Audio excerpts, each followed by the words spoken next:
everyone. It's Alicia, and welcome back to the Eating Podcast. Guys, it's been a while. I took a break because there was so much going on.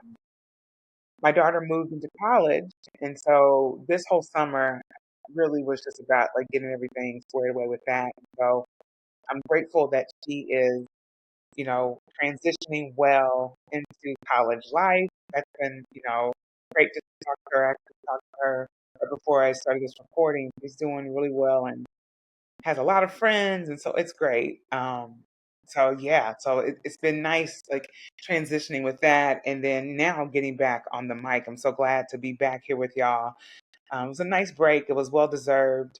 But we got to get back into the swing of things. So I hope you guys are well. I hope things have been going well for you. And as we transition into this fall season, we will connect more and more now that I'm off the break. um, there's been so many things going on. I feel like I haven't talked to y'all in a while. And I wanted to talk about this recent thing that has come up as it relates to Arkansas farmers and the crisis that's taking place with maintaining their actual farms due to uh, the issues that revolve around the tariffs. That there's been different tragedies that have happened in terms of like weather issues that have caused farmers to lose a lot of crops, and seeing how this is now affecting many of them. They're reaching out to the federal government to see what they can offer them, only to find out that like the big beautiful bill does offer farmer subsidies, but that it doesn't go into effect until 2026. And that's really interesting to me, uh, that that's something that can actually be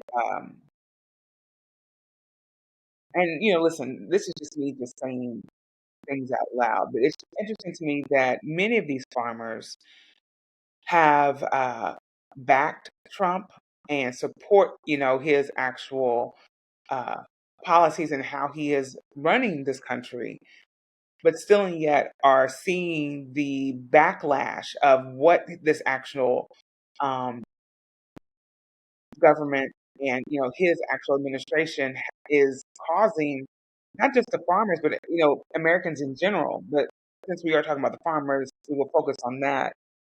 Of course, y'all know I found an article because that's just how I do things, and this article is very interesting. It's from the Economic Times, and I will add a link to this article in the show notes. So, the Economic Times, the article is by is it Derva? Yeah, I'm assuming her name is, or their name is Derva Moore. And the article's title is Arkansas Farmers Beg for Help as They Face Mass Bankruptcies. Here's what Trump has to offer them. That's the title. And so, as I mentioned uh, initially, that many of these Arkansas farmers are facing bankruptcy, losing farms that are from generations in their families due to all of the issues that have been taking place um, over the course of, I would say, I'm assuming it's just this year. The article doesn't go into like full detail of like how long these farmers have been struggling, but I'm assuming it's, a lot of the things that have manifested since the Trump administration has been in office has not helped their situation. So the article starts out as Arkansas farmers said they are close to disaster because the global economy is weakening. Their costs are rising fast. Tariffs are hitting them hard, and many farmers are asking for emergency funding as they face the threat of bankruptcy and foreclosure. Hundreds of farmers went to Brooklyn, Arkansas to meet with the state's congressional delegation and pled for help. Chris King, a farmer from Woodruff County, warned that without emergency funding this year, 1 in 3 farmers will file for bankruptcy, as per the report by MoneyWise. The article goes on to talk about the flood damage and high farm costs. So it says bad weather has made things worse. Over 260,000 acres of farmland plummeted, and over 100 people were killed in April, with a University of Arkansas data claiming that $78 million worth of crops were destroyed. That's intense to think about that many crops being destroyed. And I'm also wondering, obviously, and I'm pretty sure many of you guys are thinking about this as well, as it relates to the different migrant workers that were out there, maybe working these fields to help with the crops. Um, the lack of workers due to these ICE raids and people being detained or sent to another country, obviously that has been a major effect as well, right? And so when obviously we all know if you're not picking produce up at the time that it's ready to be picked and harvested and things of that nature, it's going to go bad. I mean, that's just common sense, right? And so obviously this is a part of that issue as well. Costs for farming inputs have soared as fertilizer, fuel, seeds, labor, and equipment are now much more expensive. And the labor, I love how they just kind of put that in there because really in this article, they don't talk so much about the labor, but I know labor is probably a big factor in this. But like I said, the article doesn't go into that. Um, at the same time, crops prices for corn, soybeans, and wheat dropped to their lowest since 2020. Wow. Rice prices are down by about 40% compared to last year, while costs like fertilizer and fuel keep rising, said Independence farmer Derek Hagewood, as stated by MoneyWise. Farmers already lost money last year, as Hagewood warned that this year will be even worse. Global problems worsen the situation. Supply chain issues from the pandemic and the war in Ukraine raised prices for key farming needs like nitrogen fertilizer and diesel fuel. Farmers are getting squeezed, wrote Maggie Monast, Senior Director of Climate Smart Agriculture, in a July blog post for Environmental Defense Fund. She said this makes long-term survival difficult. Farming is Arkansas's biggest industry, worth 24 billion yearly. But now many family farms that have lasted generations are at risk of shutting down, as per the MoneyWise report. Y'all, $24 billion a year? I can only imagine. It's one thing for the farmers to, be in this situation, right? But when you're thinking about, $24 billion being a part of, you know, Arkansas's biggest industry and it's plummeting, like that is wild to think about. And I think for me, as I'm like reading that, I was like, whoa, that is huge. That is huge. That is basically, and I'm assuming, I could be wrong, but $24 billion is nothing to sneeze at. And that would, I would think, be something that Arkansas kind of like gloats about, right? Like we can produce this amount of, whatever it is, if it's corn, rice, soybeans, whatever that looks like, we are able to produce that. And not only are we able to produce that, 20, what did I say? 27 billion? Am I making that up? 24 billion, I'm sorry. $24 billion annually comes from our state, right? With just the farming industry. And to know that that could potentially be a thing of the past is mind blowing, to say the least, right? Like, that is wild. The article goes on because it's a pretty short article. It says Trump's farm bill and future help. So, one sixth generation farmer from Newport said his family quit farming this spring, ending the line of his farm so his son won't be the seventh generation. Trump's big, beautiful bill includes farm subsidies, but those funds won't be available until 2026, as per reports. Hagewood said farmers need extra payments right now, not years later, if they are to survive this season. Despite the crisis, many farmers still support Trump's tariffs. A Purdue University survey found that 70% of producers believe tariffs will help their industry in the long run. And listen, maybe this is in good intentions, but I don't see how this is going to be beneficial to them in the long run. It's obviously not beneficial to them now. And I would think that if Trump truly wanted to help, the farmers, knowing this information, that he would put in some type of emergency fund to help them. I don't see this being a thing because if we're looking at, the other things that have happened here in the country where there's been no assistance, why would the farmers be put in the forefront, right, to receive some type of emergency assistance? I guess for me too, it's a thing of like, how are you still supporting someone that clearly is causing your financial demise, right? Um, I don't understand that. Like, I truly don't understand that.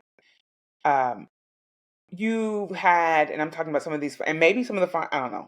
I'm not even gonna go there, but assuming some of these farmers are, have been, basically like inherited this actual farm through their family. So it's been through, generation after generation, take up the family business. This has been your family's livelihood for generations on end, and you're okay with what's happening and you're suffering due to the government's lack of acknowledgement to it and even assistance, right? Now, will they get this assistance? Who knows? Maybe things will turn around. Maybe they'll get the assistance. As of right now, it's a limbo thing. There's been no real. Yes, they're going to get assistance. No, they're not going to get assistance. Um, in the present, right? Even though the big beautiful bill apparently is going to provide that assistance in 2026, we are months out before 2026, and there's no real determination if that actual assistance will be provided in January, right? Who knows, right? So to me, it's really wild that people are willing to support something to the death, literally, um, in the midst of their, you know, tragic situation. That to me, I just don't understand. But I'll continue on in this actual article. So Haygood, who was said farmers need extra payments right now, not years later, if they are to survive the season. Despite the crisis, many farmers still support Trump's tariffs, like I said before. And like I said, the Purdue University survey found that 70% of producers believe tariffs will help them in the long run. And we talked about that. At the Brookland meeting, Gene I'm sorry, director for Representative Rick Crawford, promised that lawmakers would carry farmers' message to Washington and push for help. For now, farmers say all they can do is hope and pray and wait for emergency aid to come through, according to the report by MoneyWise.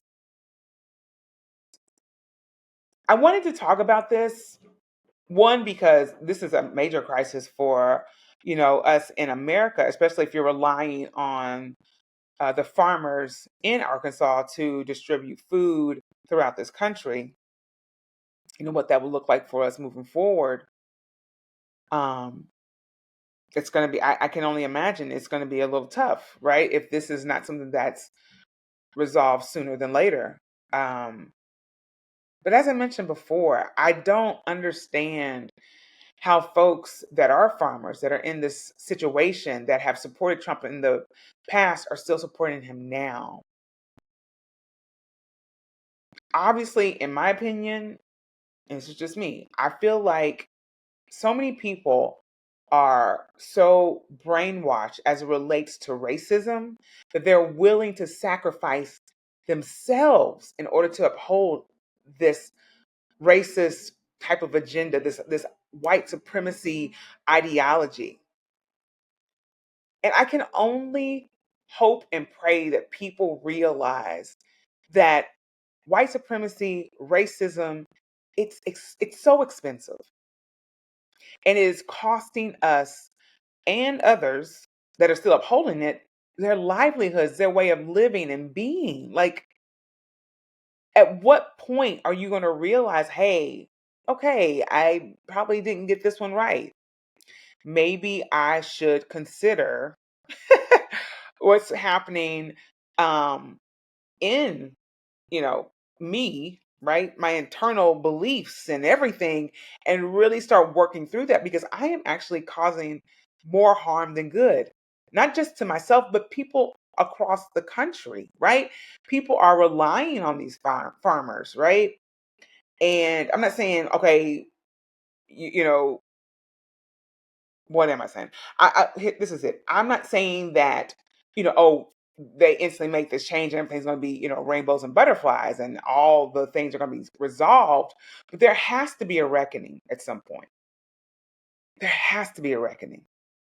And for those that are still in this mentality of thinking that the old ways of this world are still going to fly moving forward, I, I really feel like that's going to be the the divide when it comes to people moving forward and realizing that white supremacy is causing so much harm on so many levels. We need to remove ourselves from that and try something new, get into a new way of thinking and being and doing, not just within ourselves, but within this country, within our government, so on and so on and so on, right? But until we get to that point, and until not we, those folks that aren't on, aren't that are still in that old mindset, until they get to that point, this country will continue to crumble. It will continue to fall. And unfortunately, some of us have to examine our egos and really take the time to realize it's not just you in this country. It's not just your family in this country. There are people, they're everywhere around you that are being affected by the choices that you're making. And so it's time for us to really, figure this out, right? Is this country going to continue on the trajectory of, you know, the craziness that we see right now? Or are we willing to create change? Government aside, right? Like, because honestly, it is so obvious. If you see these patterns, they're not trying to help us. And this is not a MAGA thing. This is not a Republican thing. This is not a Democratic thing. This is just a thing as it relates to the government. Trump situation, yes, it is terrible. I am not dismissing this man by any means. But we as people of this country, if we really want to maintain this country, um, and have a place and space where we feel like this country will continue or will be able to thrive. Because right now we're not thriving. Let's just keep it real. There's no thriving right now. But if we want to get on that plane of thriving, we have to address the nastiness in this country. And we have to figure out ways to work it out. But until then, I mean, I'm not saying until then, but if we don't, that's what I'm going to say. If we don't, we will continue down this spiral of craziness. Every day that I wake up, and I'm pretty sure you as well, we're constantly being bombarded with something else that's just completely insane as it relates to this administration. And at this point, it's just boom, boom, boom, nonstop, nonstop, right? To where many of us may feel frozen and like, what do I even do?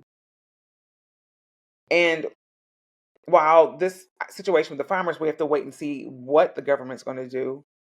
Like I said before, we have to really start seeing each other as humans, as citizens of this country, and even the uh, folks that were the migrant workers. And maybe there's still some of them out there working. I don't frequent farms that much, so I don't know what's really going on as it relates to the workforce um, on a nationwide scale.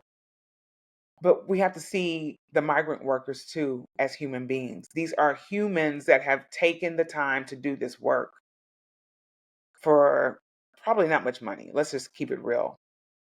Be thankful for these people, for those that may still be out there, right? Risking their lives, period, right? Um, and even beyond that, be thankful for them, period. They're people.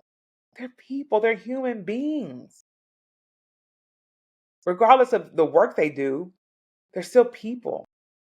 Celebrate who they are as people and not just, oh, they are here to help and work. No, they're people, y'all.